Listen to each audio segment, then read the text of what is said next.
So చాలా పెరిగిపోయి ఖర్చులు అనేవి. ఇలాంటి టైంలో స్పెషల్లీ మన ఫీమేల్స్కి లైక్ ఫినాన్షియల్ అవేర్నెస్ ఎలా ఉండాలి? హస్బెండ్ వర్క్ ఏంటంటే బయటికి వెళ్ళడం, సంపాదించడం, మనీ తీసుకుని వచ్చి. నాకు తెలిసి ladies are the good financial manager. మన ఇంట్లో వండుకున్న వాటిల్లోనే కొంచెం కొంచెం కొంచెం కొంచెం మిగుల్చుకుంటూ వచ్చాను.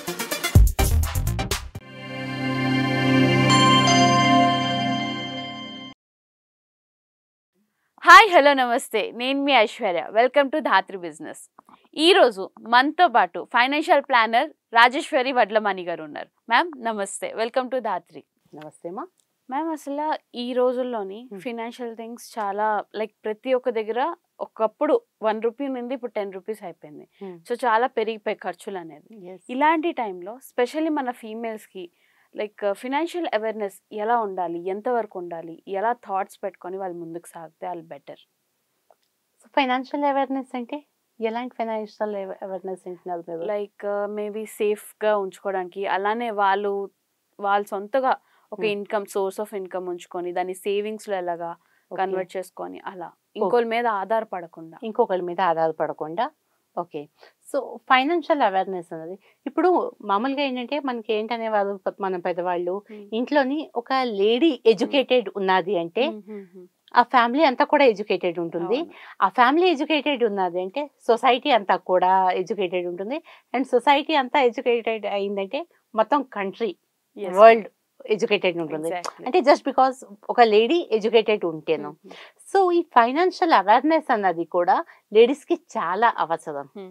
ఎందుకంటే ఇప్పుడు మనం ఏం అనుకుంటాము, మనం సంపాదిస్తూ ఉంటేనే మనకి ఇవన్నీ కూడా తెలియాలి, బయట ఏంటి జరుగుతుంది అనేసి. సంపాదించట్లేదు కదా, సో మనకి తెలియక్కర్లేదు అనేసి అనుకుంటాం. కానీ మీరు సంపాదించినా సంపాదించకపోయినా మీకేంటంటే ఫైనాన్షియల్ మేనేజ్మెంట్ అన్నది తెలియాలి. అండ్ నాకు తెలిసి ladies are the good financial managers. వాళ్ళు చాలా బాగా చేస్తారు. ఎందుకంటే ఇప్పుడు వాళ్ళకి హౌస్ హోల్డ్ ఎక్స్పెన్స్లు అన్నీ కూడా వాళ్ళే చూసుకుంటారు.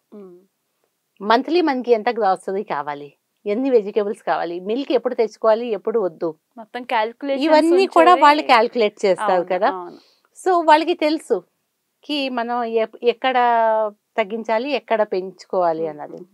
వాళ్ళకి కనుక మనం ఈ ఫైనాన్షియల్ కూడా మ్యాటర్స్ అన్నీ కూడా ఓపెన్ గా డిస్కస్ చేస్తే, ఇప్పుడు ఒక హస్బెండ్ వర్క్ ఏంటంటే బయటికి వెళ్ళడం, సంపాదించడం, మనీ తీసుకుని వచ్చి ఇంట్లో అన్ని ఏవైతే హౌస్ హోల్డ్ ఉన్నాయో అవన్నీ చూసుకోవడం.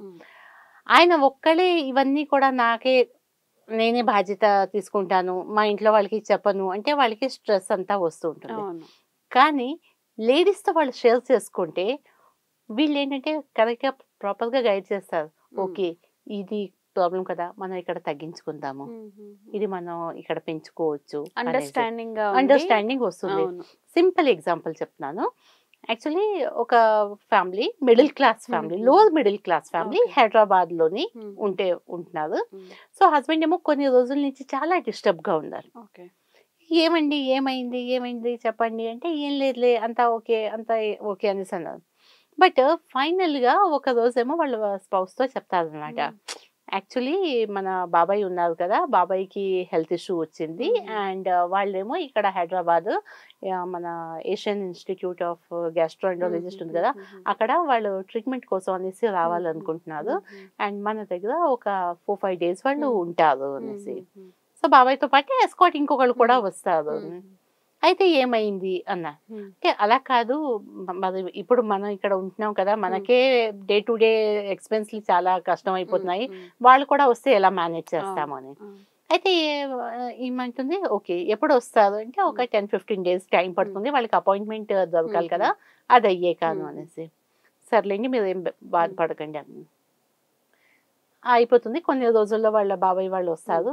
వచ్చి వాళ్ళు ఏంటంటే, మనకి ఒక 4-5 days అనుకున్న వాళ్ళు ఒక 10 days ఉంటారు. 10 days ఇద్దరు మనుషులు ఉండి వాళ్ళేమో ఆ ట్రీట్మెంట్ అది చేయించుకొని వెళ్ళిపోతారు. వెళ్ళిపోయినప్పుడు ఈయన రోజు అబ్జర్వ్ చేస్తున్నాడు, ఏమైనా వస్తువుల్లో వైఫ్ చెప్తుందేమో, డబ్బులు అడుగుతుందేమో, ఏమైనా తేవాలా చెయ్యాలా అనేసి. అడిగినప్పుడు ఏమీ లేదండి, అంతా ఓకే, కావాల్సినప్పుడు చెప్తాను అంటారు. వాళ్ళు వెళ్ళిపోయాక అప్పుడు అడుగుతారు, అమ్మ ఎలాగ నువ్వు మేనేజ్ చేసావు? ఓకే. సో తను ఏంటంటుంది, మీరు నాకు 15 రోజుల ముందుగా మీరు చెప్పారు కదా వాళ్ళు వస్తారని. సో వాళ్ళు వస్తారని చెప్పాక నేను ఏంటంటే మన ఇంట్లో వండుకున్న వాటిల్లోని కొంచెం కొంచెం కొంచెం కొంచెం మిగుల్చుకుంటూ వచ్చాను. సో నేను ఇలాగ మిగిల్చుకోవడం వల్ల మనకి వాళ్ళు వచ్చి 4-5 days ఉంటామన్నారు, అలాంటి 10 days ఉన్నారు. కాబట్టి మనకి ఏంటంటే ఏదైతే ఇప్పుడు డైలీ మనకి కావాల్సింది ఉన్నదో అది నేను మేనేజ్ చేశాను అని. ఈజీగా ఇక్కడ ముందుగా ప్లానింగ్ ఉంటుంది కదా. సో వాళ్ళు తను ఎంత బాగా మేనేజ్ చేసింది, అదే మగవాళ్ళు అయితే వాళ్ళు భయపడిపోతారు. రైట్. కాబట్టి లేడీస్కి ఏంటంటే చెప్పాలి కి మనకి ఇన్కమ్ ఎంత ఉన్నది, మనం ఎంత ఖర్చు పెడుతున్నాం, ఫ్యూచర్లోని మనకి ఎంత మనకి నీడ్ ఉంటుంది కదా, ఎక్కడ మనం ఇన్వెస్ట్ చేసాము ఇప్పుడు దాకాను, ఇవన్నీ కూడా వాళ్ళకి తెలియాలి. చాలా ఇంపార్టెంట్, ఇవన్నీ ఇంపార్టెంట్. అండ్ నెక్స్ట్ వస్తుంది ఫైనాన్షియల్ సేఫ్టీ సెక్యూరిటీ. అమ్మాయి పుట్టగానే పేరెంట్స్ ఏమంటారంటే, అమ్మో అమ్మాయి పుట్టింది కదా పెళ్లి చెయ్యాలి, రైట్, పెళ్లి చెయ్యాలి అనేసి చదివించాలి అన్నది కాన్సెప్ట్ తర్వాత వచ్చింది. బట్ ముందు ఏంటంటే అమ్మాయికి పెళ్లి చేయాలి, కట్నం ఇవ్వాలి, సో అమ్మాయి కోసం అనేసి దాచాలి, రైట్. ఇప్పుడు జనరేషన్ లో పెళ్లి చేయాలి, చదివించాలి కూడాను, రైట్. బట్ ఫ్యూచర్ అమ్మాయి జాబ్ చేస్తుంది, జాబ్ చేసిన నాళ్ళు ఓకే. బట్ మ్యారేజ్ అయ్యాక కంటిన్యూగా జాబ్ చేస్తుందని గ్యారంటీ ఉందా?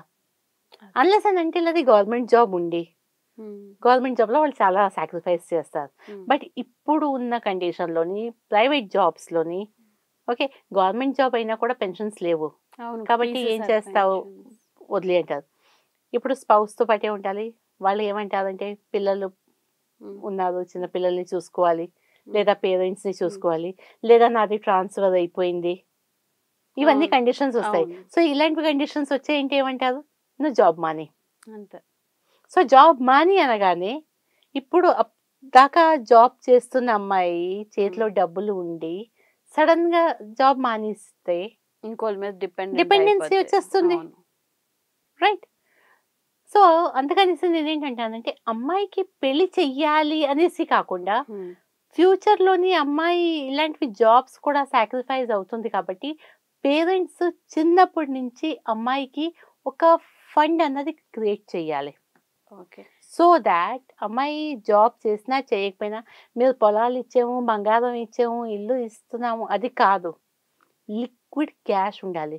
ఎందుకంటే పొలాలు అవి ఇస్తే, భూములు ఇస్తే అక్కడి నుంచి ఏమొస్తాయో ఏమో లేదు తెలియదు, ఉన్న నగలు మనం వేసుకొని తిరగాము.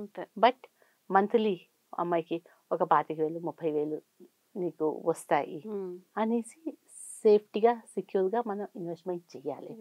ఇలాంటి ఏమైనా ఫండ్స్ స్పెషల్లీ మన ఫీమేల్స్ కోసం ఏమైనా ఉన్నాయా మ్యామ్? స్పెషల్ ఫండ్స్ ఏమీ కాదు, only depends upon the tenure అనమాట. సి మనకి ఏదైనా ఇన్వెస్ట్మెంట్ చేస్తే ఈజీ లిక్విడిటీ ఉండాలి. ఇప్పుడు మనం కొంత లాకిన్ లో పెట్టేసి ఇంత టైం దాకా ఉంటుంది అప్పుడు మీకు వస్తుంది అలా కాదు. ఏ ఇన్వెస్ట్మెంట్ అయినా కూడా ఈజీ లిక్విడిటీ ఉండాలి, సేఫ్టీ ఉండాలి, సెక్యూర్ ఉండాలి, హై రిటర్న్స్ రావాలి. సో నేను మోస్ట్లీ ఏంటంటే ఇన్సూరెన్స్ అండ్ మ్యూచువల్ ఫండ్స్ ఇవి రెండు కూడా నేను చెప్తా.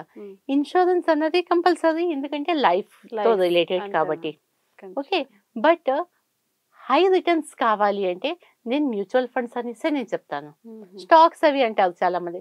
స్టాక్స్ అంటే ఎవరు కూర్చొని అవన్నీ వాచ్ చేస్తూ ఉంటారు. ఇప్పుడు ఎవరిది వాళ్ళు ఇండివిజువల్ చేసుకోవాలంటే వాళ్ళకి అంత నాలెడ్జ్ ఉండాలి. లేదా మనం ఒక ఎవరినైనా అడ్వైజర్ని బ్రోకర్కి ఇచ్చేయమనుకోండి, వాళ్ళు మన పోర్ట్ఫోలియో మేనేజ్ చేయాలంటే సో వాళ్ళకి స్టాక్స్ వాళ్ళ దగ్గర ఎంతమంది క్లయింట్స్ ఉంటారు, మార్కెట్ ఎప్పుడు కూడా అప్ అండ్ డౌన్ అవుతుంది, ఎందుకు వచ్చింది అవన్నీ కూడా గొడవలు. అంతకన్నా కామ్ గా కూల్ గా మనం మ్యూచువల్ ఫండ్స్ లో పెట్టుకున్నాం అనుకోండి, మనకి సేఫ్ అండ్ సెక్యూర్ ఉంటుంది. మనకి డ్యూరేషన్ ని బట్టి అక్కడ ఫండ్స్ ఉన్నాయి. థ్యాంక్ యూ మ్యామ్, చాలా మంచి సజెషన్ ఇచ్చారు. And you are 100% right. ప్రతి అమ్మాయి ఒకరి మీద డిపెండ్ అవ్వకుండా తన మీద తనే ఉండి చక్కగా హ్యాపీగా ఒక మ్యూచువల్ ఫండ్స్ లో గట్రా ఇన్వెస్ట్మెంట్ చేసుకుంటే తన లైఫే సేఫ్ అండ్ సెక్యూర్ సెక్యూర్గా ఉంటుంది. Thank you so much ma'am. Thank you.